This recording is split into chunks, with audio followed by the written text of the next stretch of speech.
Saya ingatkan semua aparat, kesetiaanmu adalah kepada bangsa negara dan rakyat Indonesia. Kalau kau tidak setia kepada rakyat Indonesia, kalau kau menghalangi kebijakan-kebijakan yang untuk membantu rakyat Indonesia, saya akan tindak saudara-saudara sekalian.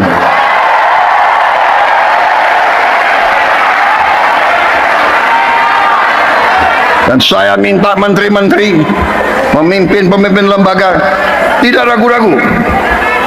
Saudara-saudara kita hanya bekerja untuk bangsa, negara, dan rakyat Indonesia.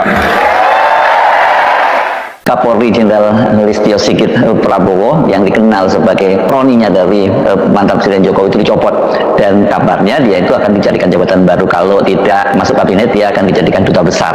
Nah, kalau duta besar kira-kira di mana nih? Kalau berdasarkan pengalaman para pendahulunya, ya mantan Kapolri itu biasanya ditempatkan sebagai duta besar di Malaysia. Ini biasanya yang karena banyak menangani persoalan-persoalan yang berkaitan dengan para pekerja migran Indonesia. Soal Listio Sigit bakal dicopot itu sungguhnya tidak terlalu mengejutkan, karena dia sendiri kan sudah menjadi Kapolri cukup lama. Listio Sigit itu dilantik jadi Kapolri pada tanggal 27 Januari 2021. Artinya sekarang ini sudah hampir 4,5 tahun ya, atau sudah hampir 4,5 tahun ya. Ini bahkan dia lebih lama dibandingkan dengan Tito Karnavian yang menjabat Kapolri selama 3 tahun 3 bulan.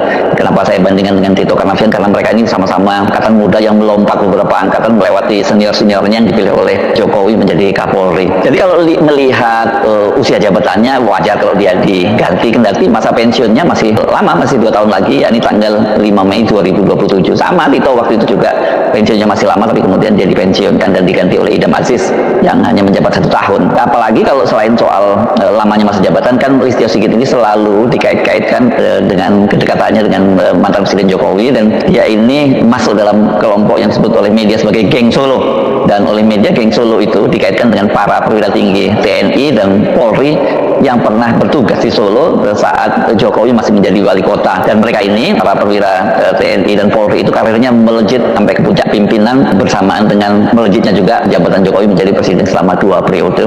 Jadi kalau dengan kriteria itu berarti memang Kapolri sekarang ini, kemudian Panglima TNI Jenderal Agus Subianto, dan juga Kepala Staf TNI Angkatan Darat Jenderal Maruli, ini juga semuanya adalah geng Solo. Kalau Maruli kan apalagi dikaitkan dengan mertuanya, yakni Jenderal Kehormatan Luhut Panjaitan, yang dia adalah tangan kanan dari Joko Widodo. Jadi kalau soal diganti, rasanya memang sudah waktunya dan sudah keharusan kalau Pak Prabowo itu mau betul-betul bisa mengendalikan sepenuhnya Polri. Ya, saya kira selain Polri ini kan mestinya ke Panglima TNI, kemudian juga Jaksa Agung itu juga harusnya sudah mesti diganti, karena mereka sama-sama ini semua masa jabatannya sudah cukup lama semua nih.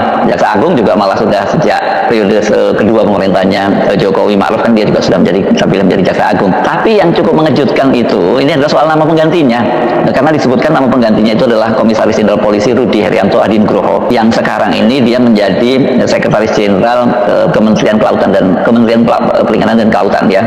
Jadi kendati dia masih Polri aktif, masih perwira tinggi Polri aktif, namun dia sudah berada di luar Mabes Polri. Nah, ini saya nggak tahu nih aturannya bagaimana, apakah sama dengan TNI ini, dia kan masih aktif, harusnya kalau dia di luar struktur kepolisian ya dia harusnya sudah pensiun, tapi ternyata dia belum pensiun gitu ya. Kabar bakal dicopotnya Listio Sigit itu tadinya hanya berupa cuitan dan unggahan di media sosial, namun belakangan ini sejumlah media online itu sudah mulai memberitakannya. Jadi ini ada amplifikasinya gitu ya. Detik.com misalnya edisi 31 Mei 2025 di Sabtu lalu menurunkan berita profil Komjen Pol Rudi Herianto yang digadang-gadang jadi Kapolri. Media Indonesia juga menulis profil Komjen Rudi Herianto viral di X karena digadang-gadang jadi calon Kapolri. Malah di media Indonesia ditulisnya seperti ini: kabar langit, calon Kapolri 2025 Komjen Rudi Herianto Adinugroho menggantikan Jenderal Listio Sigit Prabowo yang kemungkinan masuk kabinet atau duta besar. Itu tulis akun @Mr_Kosanustra yang dikutip pada hari Sabtu 31 Mei. Jadi media Indonesia mengutip juga dari media sosial. Unggahan tersebut kemudian viral dan menjadi perbincangan warganet, dan hingga artikel ini ditulis, unggahan itu telah dilihat hingga 1 juta kali dan mendapat ratusan reaksi yang beragam. Gede banget ya kalau di X dia sampai 1 juta, dan itu pada hari Sabtu yang lalu. Saya tidak tahu hari ini karena saya bukan orang yang selalu aktif di media sosial. Paling saya punya ya untuk ngintip-ngintip aja gitu ya. Berita yang sama juga dimuat di vivanews.co.id dan juga jaringan Tribun itu juga mengunggahnya ini. Kalau jaringan Tribun ini banyak banget, luas banget ya di seluruh Indonesia.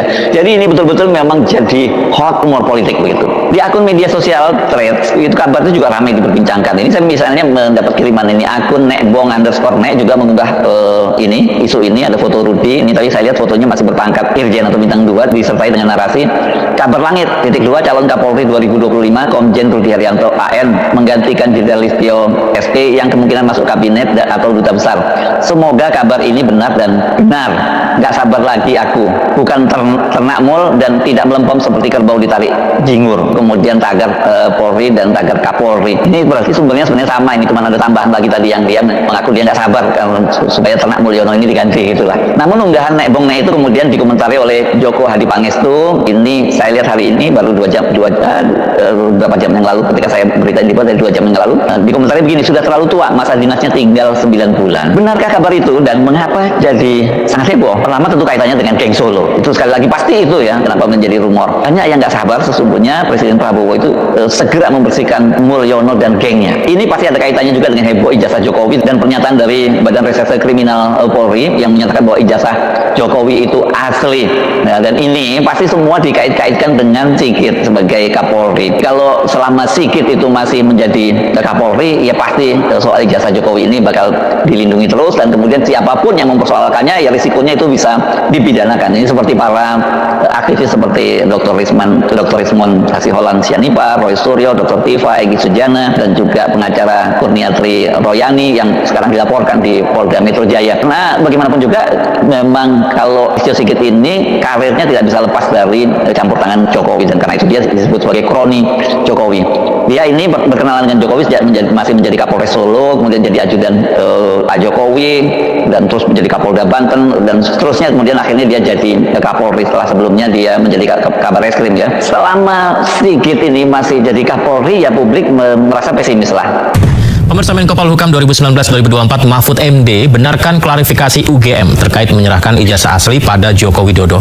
Mahfud menyebut segala hal yang berkaitan dengan ijazah Jokowi bukan lagi tanggung jawab UGM, melainkan harus dibuktikan di pengadilan.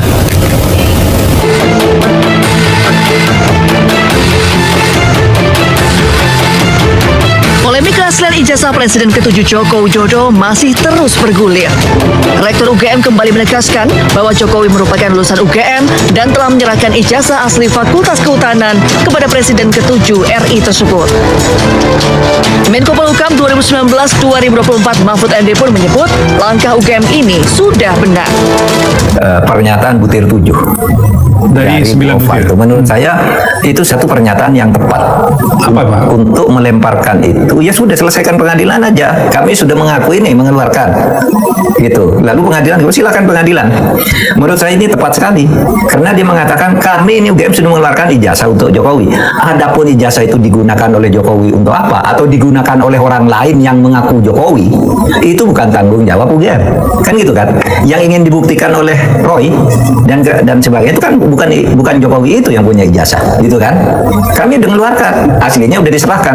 Sesudah diserahkan lalu mau digunakan orang lain atau ditunjukkan atau tidak, itu urusan Jokowi. Nah, itu. Sebelumnya pada 28 November lalu, Rektor UGM Ova Emilia kembali merilis 9 poin terkait ijazah Jokowi. Dalam poin 7-nya, Ova menegaskan segala sesuatu yang berhubungan dengan ijazah tersebut kini menjadi urusan yang bersangkutan. Dalam hal ini adalah Jokowi. Joko Widodo telah menerima ijazah asli sesuai ketentuan. Sejak itu, segala hal yang terkait ijazah tersebut, termasuk keputusan menunjukkan kepada publik atau tidak, merupakan tanggung jawab. Halo Sobat Politik, kembali lagi bersama saya di channel Rahasia Politik. Sebelum kita membahas lebih dalam isu panas hari ini, jangan lupa subscribe dan berikan komentar kalian. Nah teman-teman, pada video kali ini kita akan membahas sebuah isu yang sedang ramai diperbincangkan di media sosial terkait pernyataan Presiden Prabowo Subianto mengenai aparat yang dianggap membelot, serta berbagai spekulasi yang berkembang mengenai institusi kepolisian, Kapolri Jenderal Listio Sigit Prabowo, hingga isu lama yang kembali dikaitkan dengan Presiden ke-7 RI, yaitu Joko Widodo. Namun sebelum kita lanjut, saya ingin mengingatkan bahwa dalam menyikap informasi politik dan pemerintahan, kita perlu mengedepankan sikap kritis dan tidak mudah percaya pada judul-judul sensasional. Banyak konten yang beredar menggunakan judul yang sangat provokatif untuk menarik perhatian publik. Sementara isu dari fakta sebenarnya bisa saja berbeda. Karena itu, mari kita telaah persoalan ini secara lebih jernih dan objektif. Pertama, koneksi pidato Presiden Prabowo. Belakangan ini publik dihebohkan oleh beredarnya video yang menampilkan Presiden Prabowo dengan narasi bahwa beliau akan menindak aparat yang dianggap tidak sejalan dengan kebijakan negara. Dari potongan video tersebut, muncul berbagai asuransi dan spekulasi liar, termasuk isu pergantian pejabat hingga tudingan adanya kepanikan di kalangan tersebut. Yang kedua, bahaya potongan video dan judul bombastis. Pernyataan seorang presiden mengenai disiplin aparat sebenarnya bukanlah hal baru. Masalah utama di area media sosial saat ini adalah adanya potongan video pendek yang diberi judul sangat bombastis. Masyarakat yang hanya membaca judul seringkali langsung mengambil kesimpulan tanpa melihat konteks yang jauh lebih luas. Ketiga, spekulasi pergantian jabatan dan institusi kepolisian. Nah, isu pergantian pejabat strategis seperti Kapolri Jenderal Listio Sigit Prabowo selalu menjadi sorotan. Namun, masyarakat perlu membedakan antara opini atau dugaan dengan fakta yang telah dikonfirmasi dengan pihak berwenang. Keempat, penggabungan narasi dan polemik ijazah. Isu lama terkait ijazah Presiden Joko Widodo juga kembali dimunculkan. Sebagian narasi di media sosial mencampur adukan antara pernyataan Presiden Prabowo, posisi Kapolri, dan polemik ijazah Jokowi menjadi satu. Narasi besar seolah-olah terjadi konflik besar. Padahal, tanpa bukti jelas itu, semua masih sebatas asumsi digital. Nah, teman-teman, pentingnya edukasi dan literasi digital. Verifikasi sebelum mengambil kesimpulan. Kecepatan penyebaran informasi saat ini sangat cepat. Kita harus selalu memeriksa apakah sumber informasi berasal dari pernyataan resmi atau media kredibel atau sekadar akun yang mengejar vibes. Kedua, kritik berbasis data. Kritik kepada pemerintahan maupun aparat adalah bagian dari demokrasi yang sehat, namun didasarkan pada data dan fakta, bukan sekadar emosi. Ketiga, tanggung jawab pemerintah. Pemerintah juga perlu meningkatkan transparansi komunikasi agar tidak menyisakan rumah bagi spekulasi liar. Nah, teman-teman, sekarang mari kita melihat berbagai pendapat dari teman kita. Nah, di sini teman kita, Muhammad, memberikan tanggapannya. Jika aparat yang tidak bekerja sesuai aturan, siapapun orangnya harus ditindak. Jangan sampai hukum hanya setajam ke bawah tapi tumpal ke atas. Nah, di sini teman kita, Suryani, juga memberikan tanggapannya. Berharap masyarakat jangan langsung percaya judul video, cari dulu sumber resmi supaya tidak mudah terprovokasi. Nah, teman-teman, kita lanjut. Teman kita, Chelsea, juga memberikan tanggapannya. Setiap hari muncul isu politik baru. Tapi, yang paling penting adalah bukti dan fakta, bukan opini tanpa data jelas. Nah, di sini teman kita, Agus, juga memberikan tanggapannya. Rakyat ingin melihat kinerja pemerintah dan aparat yang lebih baik, Polemik boleh saja, tetapi kepentingan bangsa harus tetap jadi prioritas. Nah teman-teman, kita lanjut. Teman kita Sularto juga memberikan tanggapannya. Semakin banyak fakta yang terungkap di ruang sidang, semakin mudah publik memahami duduk perkara yang sebenarnya. Nah, di sini teman kita Ririanto juga memberikan tanggapannya. Rakyat sekarang hanya ingin bukti. Omongan presiden harus dibuktikan. Nah, teman-teman, kita lanjut. Teman kita Amsyah juga memberikan tanggapannya. Menunggu janji agar rakyat sejahtera. Nah, di sini teman kita Amisah juga memberikan tanggapannya. Jangan pura-pura tegas, Pak Prabowo, buktikan.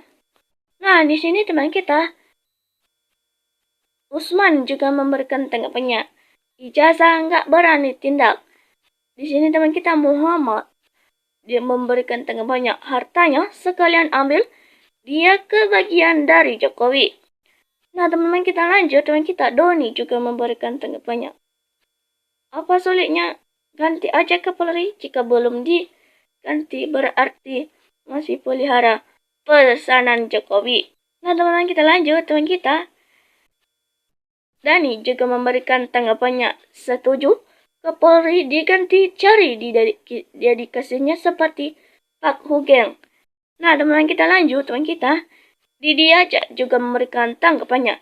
Carilah Kapolri yang benar-benar cerdas, pintar, dan beriman. Jangan berbau termul. Nah, di sini teman kita Kabel juga memberikan tanggapannya. Buktikan Pak Prabowo, Kapolri sudah cacat di masyarakat. Nah, teman-teman, kita lanjut. Nah, kita Rajapati juga memberikan tanggapannya. Kawal NKRI dengan maritimnya, untuk itu RI keluarkan Kepres Provinsi Maritim pula 7. Ekonomi dan kepentingan Hankam era Aifatia. Nah, teman kita lanjut. Teman kita Muka juga memberikan tanggapannya.